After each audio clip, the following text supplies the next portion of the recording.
বিধানসভার পর উপনির্বাচন, অবশেষে বামেদের প্রতি মোহভঙ্গ কংগ্রেসের। মিত্র শক্তির ভূমিকায় অসন্তুষ্ট সুদীপ রায় বর্মন।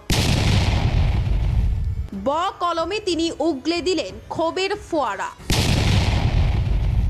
রাজ্যের 2 বিধানসভা কেন্দ্রের আসন্ন অকাল ভোটে পোস্ট অফিস চৌমুহনীকে কোনো রকম গুরুত্ব দেয়নি মেলার মাঠ।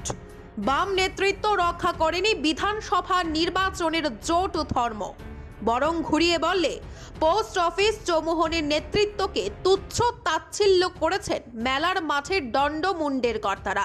তারপরও বামেদের পাশেই ছিল কংগ্রেস, কারণ প্রদেশ কংগ্রেস সভাপতি আশিস কুমার সাহা সাংবাদিক বৈঠক করে ঘোষণা দিয়েছিলেন কংগ্রেস উপভোটে বামেদের সঙ্গেই থাকবে, তাই তারা কোনো প্রার্থী দেয়নি। কংগ্রেসের এই রাজনৈতিক সৌজন্যতাকে ন্যূনতম সম্মান জানায়নি সিপিআইএম নেতৃত্ব। বাম কংগ্রেসের বর্তমান সম্পর্ক বিশ্লেষণ করে এই কথা বলছেন রাজনীতিকরা।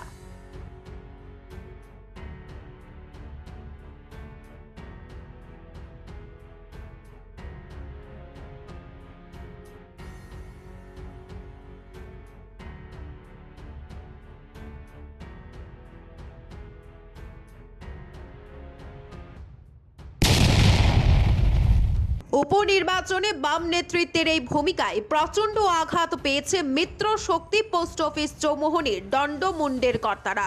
প্রকাশ্যে লাল বাড়ির নেতাদের বিরুদ্ধে ক্ষোভ উগলে দিয়েছেন কংগ্রেস বিধায়ক সুদীপ রায় বর্মন।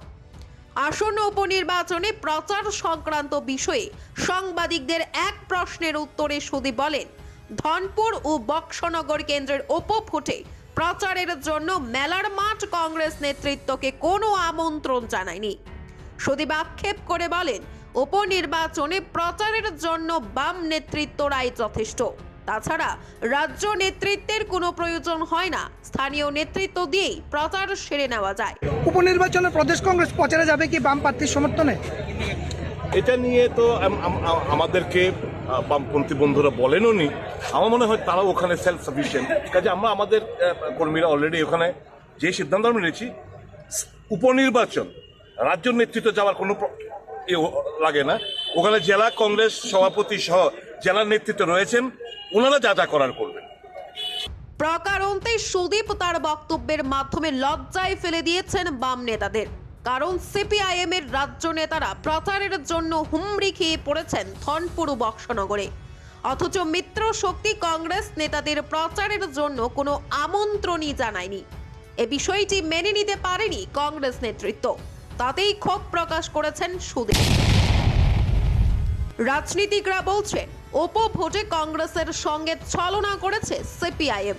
বিধানসভা নির্বাচনে জোট করলেও উপভোটে কংগ্রেসকে কোনো গুরুত্বই দেয়নি বাম নেতৃত্ব।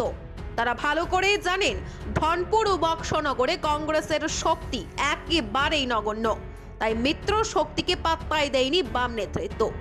এটা অবশ্যই আগামী দিনে বাম কংগ্রেস জোটের জন্য ভালো লক্ষণ নয়। রাজনীতিকদের ব্যাখ্যা, রাজ্য রাজনীতির বর্তমান পরিস্থিতিতে বামেদের পক্ষে একা লড়াই করে বিজেপিকে হটানো সম্ভব নয়। বিজেপিকে ক্ষমতা থেকে সরাতে হলে বিরোধীরা জোটবদ্ধভাবে লড়াই করতে হবে, অন্যথায় কোনো লাভ হবে না। তবে কংগ্রেসের পক্ষেও ক্ষুদ্র শক্তি নিয়ে বামেদের টপকে গিয়ে কিছু করাও অসম্ভব। এটা নিশ্চিত উপনির্বাচনে বামেরা বুঝিয়ে দিয়েছে, লোকসভা নির্বাচনেও তারা কংগ্রেসকে জমি ছাড়বে না, অর্থাৎ কোনো আসন দেবে না। উপভোটে কংগ্রেস প্রার্থী না দিলেও লোকসভা নির্বাচনে নিজেদের অস্তিত্ব জানান দিতে পৃথকভাবে প্রার্থী দেবে, এটা বলার অপেক্ষা রাখে না। পৃথকভাবে প্রার্থী দেবে তিপ্রামথা, তাতেই অতিরিক্ত অক্সিজেন পাবে বিজেপি। বিরোধী 3 দল সিপিআইএম, কংগ্রেস ও তিপ্রামথার ভোট কাটাকাটিতে নিশ্চিতভাবে লোকসভার 2টি আসন দখল করবে ভারতীয় জনতা পার্টি। এই চিত্র আপাতত পরিষ্কার। এদিন কংগ্রেস বিধায়ক সুদীপ রায় বর্মন তার বক্তব্যের মাধ্যমে বুঝিয়ে দিয়েছেন, আগামী দিনে কংগ্রেসেও আস্থা রাখবে না বাম নেতৃত্বের উপর। উপনির্বাচনে প্রদেশ কংগ্রেস প্রচারে যাবে কি বাম প্রার্থীর সমর্থনে? এটা নিয়ে তো আমাদেরকে বামপন্থী বন্ধুরা বলেনও নি। আমার মনে হয় তারাও ওখানে সেলফ সাফিসিয়েন্ট, কাজে আমরা আমাদের কর্মীরা অলরেডি ওখানে যে সিদ্ধান্ত আমরা নিয়েছি, উপনির্বাচন রাজ্য নেতৃত্ব যাওয়ার কোনো লাগে না, ওখানে জেলা কংগ্রেস সভাপতি সহ জেলার নেতৃত্ব রয়েছেন, ওনারা যা যা করার করবেন। Bureau report JM24 news.